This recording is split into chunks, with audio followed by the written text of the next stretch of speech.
Welcome to the first issue of Supplier TV Monthly Highlights by International PV Equipment Association, powered by PV Magazine. Coming up in first highlights for February.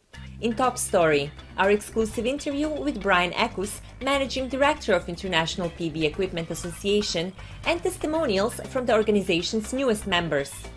In Supplier Market Update, our exclusive report on solar materials market trends for 2014 with Fatima Tor from Lux Research, a new solar PV capital expenditure set to rise in 2015.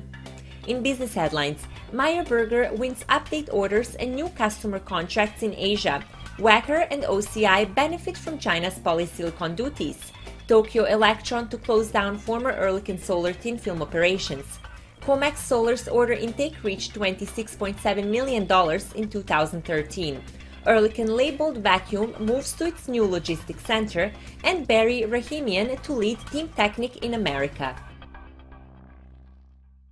Starting with top story.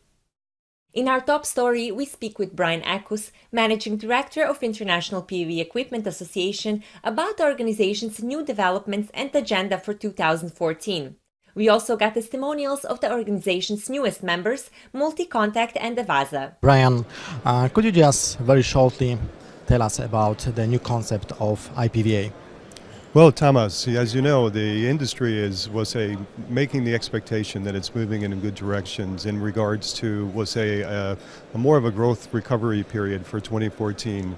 So with ipvea, we're looking to work with our members. It's no longer just 3 country markets that we're working in anymore. It's now over 60 country markets. So as being an international association, we're now bringing in more of the value chain to be working with, the members of ipvea. So moving forward, ipvea will be working with equipment, material, component manufacturers, and the manufacturers in the modules as well, to put together a complete ecosystem for all of the companies to do events, do business-to-business networking, and try to move the business forward. So what about Agenda 2014? Well, 2014 is already starting off with, events and activities.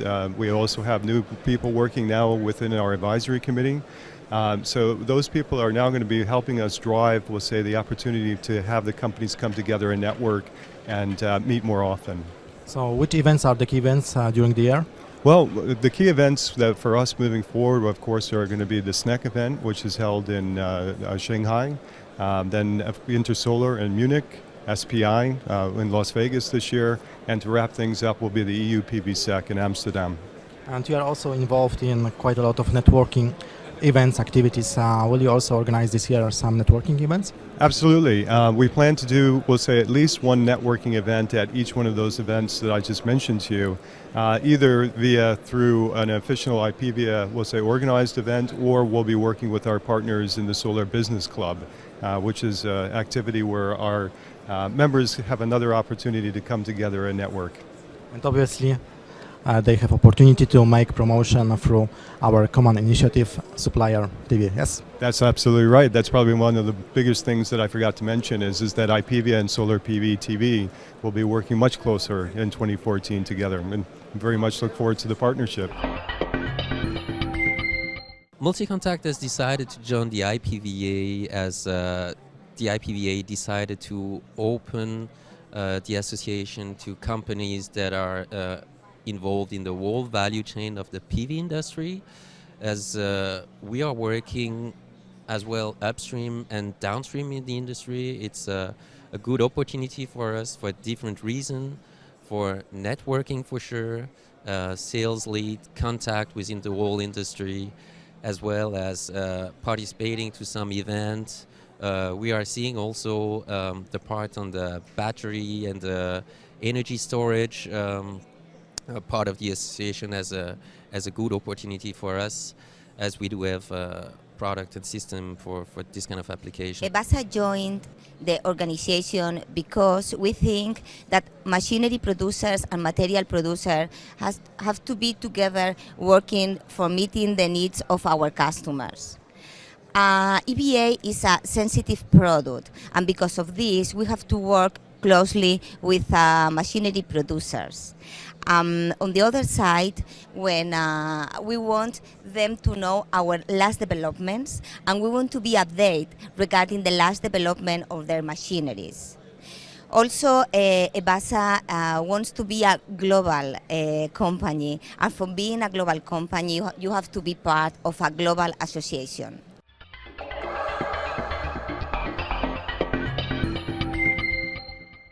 Supplier Market Update.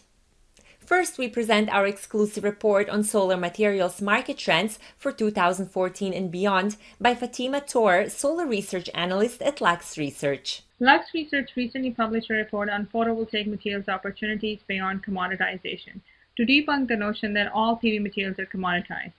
While some PV materials are certainly commoditized, such as polysilicon and EVA, there are a whole host of solar components that provide opportunities for differentiation and profitability. Solar material sales volumes in kilometric tons will increase at a CAGR of 9.2% from 2013 to 2018, with cell and module manufacturing having the largest materials share. The results are shown in the figure include assumptions around better materials utilization over time. So for example, for the metal segment, it is assumed that silver metal will reduce from 200 milligrams per cell to 50 milligrams per cell, and silicon use will decrease from 6 grams per watt to 4 grams per watt. We developed a heat map to list the impact of various materials on a PV module power output, manufacturing costs, electrical durability, mechanical durability, and humidity resistance. Materials that improve module power output, reduce manufacturing costs, and prolong the lifetime of the module can be sold at a price premium. Based on our discussions with chemicals and materials companies that supply to PV module manufacturers, we learned that their strategy to price products is based directly on the possible module power gain their products can enable.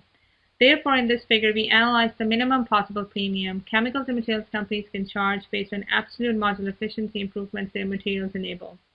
This analysis shows that chemicals and materials companies can charge premiums for solar products that enable higher power output and/or longer lifetimes without significantly increasing manufacturing costs for module manufacturers.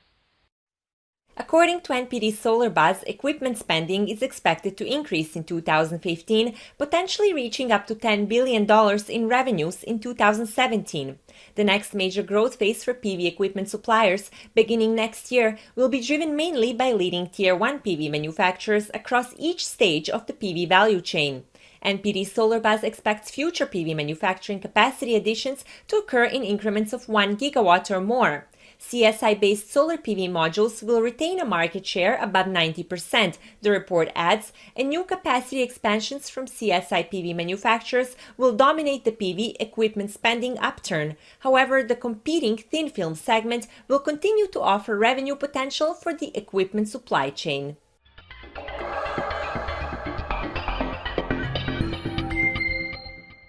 Business headlines. Meyer Burger concluded a contract with a leading Asian cell maker for the supply of its Helia-type coating systems. These type of systems form key components of a production line to manufacture high-performance heterojunction solar cells, which have very high efficiencies, currently in excess of 21%. The total order volume amounts to around 14 million Swiss francs. Delivery of the systems is planned for the first quarter of 2014.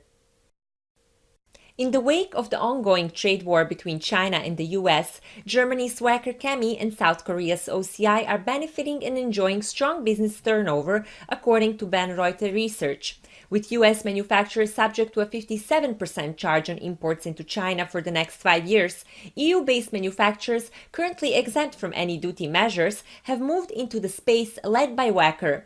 Meanwhile, South Korea's OCI must pay a mere 2.4% tariff, helping the company increase its presence in the Chinese polysilicon market. Wacker has increased its share of the market from 25 to almost 33% between 2012 to 2013, while OCI's share rose to 28% from less than 24% in 2012. Polysilicon imports from the US over the same period fell from 39 to 28%. PV Tech reports that Komax Group's new order intake increased by 28% to $26.7 million in 2013 from just $9.8 million in 2012. This includes an improved order intake for the company's PV arm, Komax Solar. The company had achieved a significant increase in new orders last year, despite market conditions of overcapacity and lack of capital expenditure. As reported by PV Tech, Tokyo Electron announced plans to discontinue its micromorph turnkey thin film production line operations, which it acquired after buying Oerlikon Solar in 2012. The company said that the business environment remained weak for the solar manufacturing sector due to oversupply of production equipment. According to Tokyo Electron, revenue from its thin film equipment arm in 2013, ending March 31st, were only a little over $810,000. Oerlikon Leybold Vacuum, one of the largest high-tech vendors for vacuum pumps and systems, has at the beginning of this year moved into its new logistics center at the Cologne site.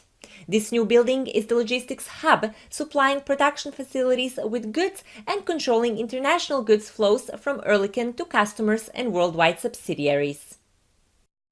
Barry Rahimian is to manage Teamtechnik in North America. With Mr. Rahimian at the helm, the international leader in highly flexible automation solutions plans to continue to strengthen its presence in the NAFTA countries and set up sales activities.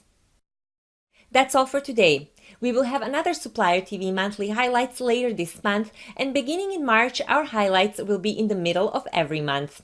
Thank you for watching.